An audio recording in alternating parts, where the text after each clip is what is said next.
Most companies don't have a marketing problem. They have a decision problem. When buyers can't tell how you think, they default to price, features, or convenience. The companies that win in this area are not louder, but they're clear. They're clear and they're repetitive. And as my friend Mike Jones would always say, you get sick of it way before your clients get sick of your brand. This is about building long-term enterprise value. It's not about making better ads. It's not even about the ad campaign or your marketing director or a CMO. It's really about, have you made the decision? Do you know what sets you apart? Are you differentiating? And I'll tell you right now that most companies don't realize that this, not marketing, is their problem. And if you're going through a lot of marketing directors, marketing talent, and you're not seeing the traction that you want to see, this is probably your problem. Okay, so why are we failing? Often it's because you're focused so much on commoditization. You commoditize yourself without really realizing it, right? You're thinking about the substance. You're like, hey, we're delivering the best thing that anybody can come across. But you're not thinking about the story. And you're not thinking about what makes you, what was it about you that made you come up with this way of doing things or this product that's different? It's not just about the product, it's about how you think and your why. Because think about like Daniel Defense, right? If you're in the firearms industry, Daniel Defense, they mean something. When my brother got back from Afghanistan, he put his contract money, part of it, onto a really nice gun, and I shot it and it's awesome. But it's not just about the gun being awesome, it's about the philosophy behind it. Vortex Optics is similar. They do a lot of thought leadership. You get to see who they are, how they think. And so now you know a lot more about the kinds of products you can expect from them. And if you're a hunter or certain other industries, you might really prefer Vortex, not just because they have a really good warranty, but because of what they stand for. Daniel Defense, same thing. They stand for, especially if you are on the more conservative side and a Christian, they talk about God in their marketing. And that may seem risky to some companies, but you get to see the way they think. You get to see their reputation. And you're like, yeah, AR 500, Armor Republic, and companies like that, they have a real brand. They show what makes them different. And so part of that is, here's what we stand for and does it resonate with our community. But another part of it is, what's our philosophy around what we do and how we do it? And if you're able to share that, now you are not a commodity anymore. You're not like a gas station where it's like, oh, that price is better than that price, so we're going to get gas there. The problem is with commoditization, when you don't know what makes you different, you don't know how your way of thinking makes a difference in your product, is that every spec can be copied. Everything that you can do can be copied. Somebody else can claim that they know how to do what you do. And so when buyers compare checklists like that, when they're comparing how the feature is the same pretty much, and there's nothing that gets them out of that way of thinking, well then all the margin is already gone. They default to price and they're like, whatever's the cheapest. They choose belief systems and risk first. They want to feel like you're going to be behind them. They want to feel like there are some things that I am a premium buyer in, and then there are other things that I don't understand, or I'm not a premium buyer. I don't really care about getting the best product. There are some things that I want the best. But the point is that you're buying belief systems and you're buying confidence. The set of features doesn't really differentiate you. Your thinking does. And the thinking that they know goes into it does. And if you're looking for brand loyalty, people need to know more than just about one product. They want to know about how you think and how you are. They want to know your reputation, what you stand for. Who am I identifying with? Who am I lining up with? Differentiation is more than just your product and your service. It's the why. Positioning is a business decision. It's not a marketing decision. So what does that mean? Marketing can't position you differently than you actually are, right? So if you're really good at this thing and marketing says you're good at this thing, what marketing should be doing is it should be giving an accurate view of who you are and then say, okay, we can fulfill these promises all day long. So for me, the easiest thing in the world for me to do is project management. It's so easy. I love it. You just get to talk to people, line things up, think the work through, and you're just thinking about the efficiency of the work. My entry into legitimate strategy was through project management. I proved to be a good project manager, and so they promoted me. Super easy for me to fulfill. I can keep that promise all day long. I'll get stuff done quickly. I'll get it done when it needs to be done. I won't go over budget, and I'll see you around corners, right? And so what's your easy? What's your thing that you're just super good at, right? And then put those things together and then position yourself to be the premium provider in that area so that when people are looking for that thing, they know. Everybody knows you're that one. You're the one that does that. This isn't just messaging, because the messaging could be off. This is strategic positioning and strategic intent of your company, the goals. How do we win? This is how you make that visible to people. How do you cement it in their minds to where you're the one who does that? So easy to do. It's so simple to do. It's not easy. It's so simple. Without this, marketing turns into a reactive effort. Even business development turns into a reactive effort.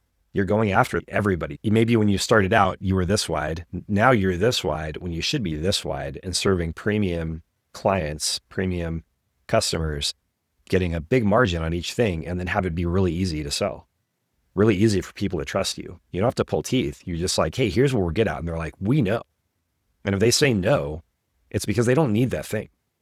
It's not because they misunderstand, because they know who you are. Otherwise, you're chasing channels, you're chasing tactics, you're going here and there, looking around, trying to find where do we land, where do we market, and you're chasing competitors. Clear positioning in this area, it makes all this stuff easier. It reduces sales friction because people know exactly what you're about. And if they say no and they give you a good reason, you might say, yeah, I wouldn't either, because you want something that we don't have. But I'm not having to sit here and try to get you to understand. You're like, they know why they would pay more for us. And they're not qualified. But guess what? There are a bunch of other people who are, and they're super convinced. And they're just waiting for you to ask. Clear positioning also reduces internal debate, internal strategy friction, because you know what you're about. And so now you're like, okay, well, we know what we're about. Therefore, who can we serve best?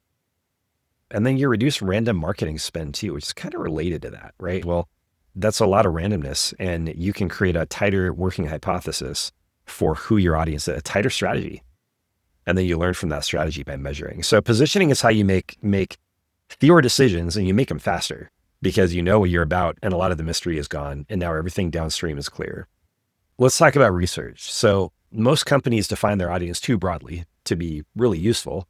And when you define your audience too broadly, you end up spending a lot of money because you're trying to reach everybody, and you're trying not to alienate everybody. And you tend to not mean a whole lot to anybody in particular. And so you become a commodity. And so what the real insight comes from, though, is sometimes it comes from sales conversations. A lot of the work I do, professional services, marketing, is you're supporting business development. So you have salespeople and they're hearing stuff. Now, do I want to hear their opinion on the latest TikTok thing they saw, campaign they saw that they want me to do? No, I don't want them to talk about marketing channels. What I want to hear them talk about. Now, if they're just like, yeah, all my people are on Instagram or whatever. Okay, that's useful because that tells me where they're hearing. And so that's like worth researching. It's worth me asking more questions about. But what I really want to know is, what are the problems people are talking about, and what language are they using to describe those problems? Because that's what I'm going to use to maybe go out and maybe talk to people and do some qualitative interviews, which is another thing that's really low-hanging fruit for your business to differentiate. Because if you talk to people, you're going to get them to tell you things that you didn't know you needed to ask, and they didn't know they needed to tell you. If you're unskillful, you're going to get answers that are too predictable.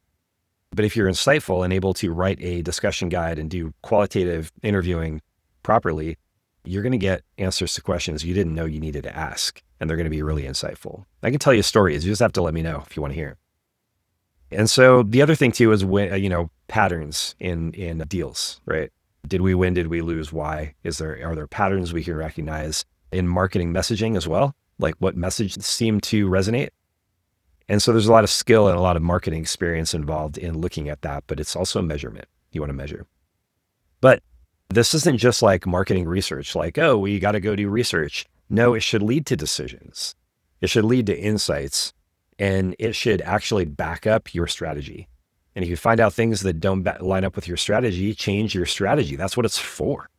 No plan survives first contact with the enemy, and the same thing with strategies. Suffice it to say that good marketing research, looking at the numbers, prevents expensive marketing mistakes. That's the point. Strategy fails when it doesn't survive execution, when it can't be executed. That's why having a strategy that is tied to reality, having some experience in the strategic seat in your company makes a lot of sense. If you don't, you might be able to get some outside help.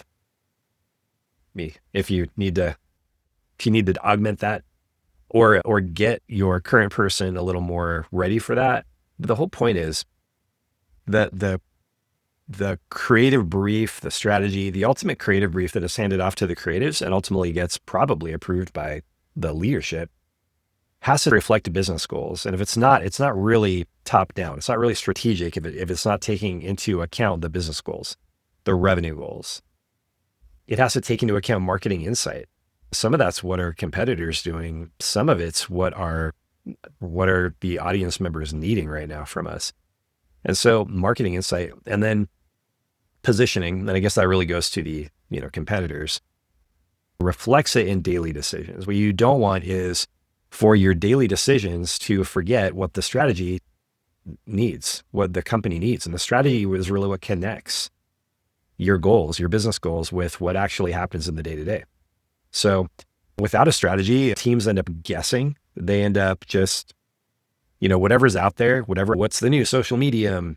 Oh, it's TikTok or whatever. Well, then that must be, that's what I want to try. So let's do that. And so they get a very bottom up approach. It's just whatever shiny things they see, they're like, well, let's do that. So teams end up guessing, the whole rewrites, revisions, multiply, they end up costing a lot of money because you're doing a lot of them. I can tell you all kinds of stories about how writers do not thrive when there's no strategy, when there's no direction. A strong strategy saves you time, it saves you budget, and it even saves leadership attention. Leadership doesn't have to get involved when there's a clear strategy that is clearly being executed in the everyday. So the creative strategy is how strategy stays intact under pressure when there are all kinds of shiny things, when everyone has emergencies or they find out something new. It's like, hey, we have a strategy and a plan. Everybody can relax. We're executing that and we're measuring it and we're constantly getting new insights. Content strategy, thought leadership, and brand leadership. Who are you? What are your ethos? How do you help people understand who you are, what makes you different, and how to think? And so one of the things I tell clients is your content strategy and your brand, they show people, especially the content strategy. If you're a IT firm, if you're in the manufacturing space in hunting or outdoors or anything like that, you're a specialist in IT, cybersecurity or something like that. What's your perspective? How do you teach people how to think like you? And so that when they say, hey, it's time for me to hire a cybersecurity person, that these guys think like me and there's nobody else who thinks like me. Therefore, they're the ones I'm going to work with because they taught me how to think. And now I just think like them. And now that's who I want to talk to. You've provided the education. I can think of, there was an accounting professor I had at the University of Oregon, and I've gone to him before for advice. I already know how he thinks. I already know his values. I already know how he makes sense of the world, and it's the way I make sense of the world. And so we had that in common. And now he built accounting out in that way. And now I'm like, he's the one who thinks like me in accounting. Content strategy is repetition of perspective. You're teaching them how to think like you, and you're repeating that over and over again in new ways and helping them to really get, you're going to get bored of it way before they will. They're not going to get bored of it. And if they're going to buy from you before they get bored of it, before they get bored of your perspective, or they're going to take themselves off your list.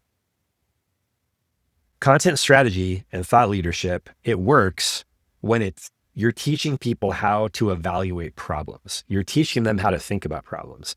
You're teaching them how to see problems, how to make sense of them. And it works when you show them how to make trade-offs. A lot of times you tell them, here's what say you're a cybersecurity company. No, let's go back to rifle manufacturers.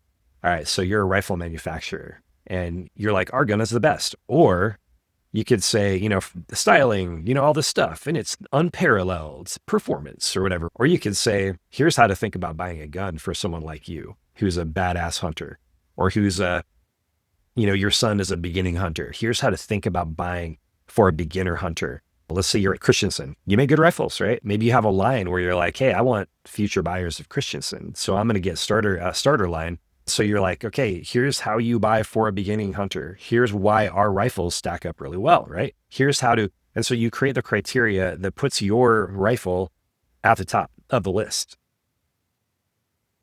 And so you're teaching them how to make trade-offs.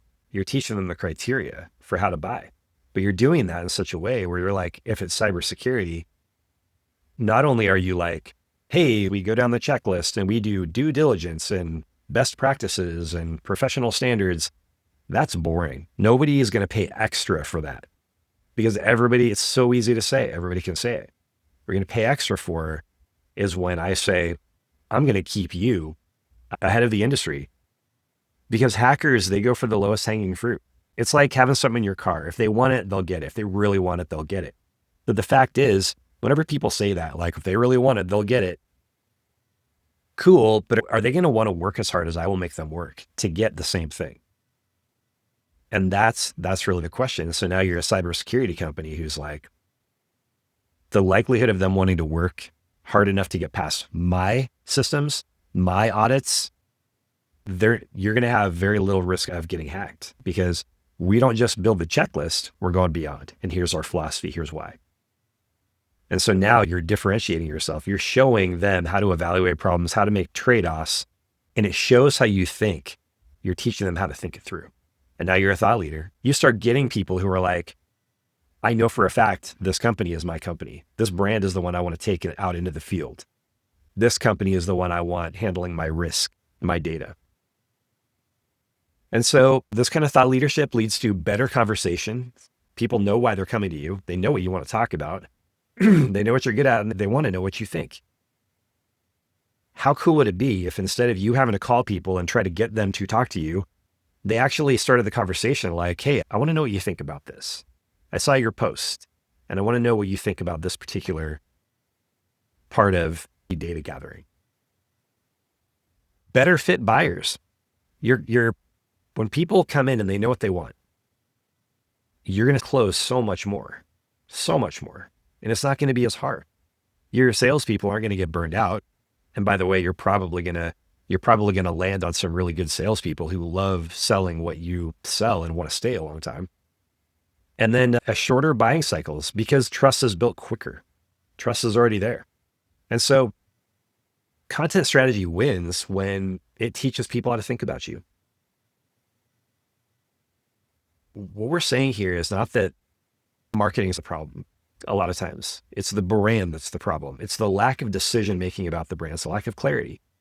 That's the problem. And a lot of times you burn through marketers because you don't really know that you haven't made all the decisions yet. You're just like, well, let's hire a marketing person. And then you don't give them a good brand. You don't give them a good strategy. So they can't really make a strategy that connects realistic marketing landscape with the company goals. And so strong companies, they don't just make products, they don't just make services, but what they're doing is they're exporting judgment. You export judgment to the world, to your market. You're providing judgment. You're teaching people how to think. What is branding? Branding isn't just a logo. It's not decoration. It's decisions about your company, what you stand for, why you do what you do, and then your product.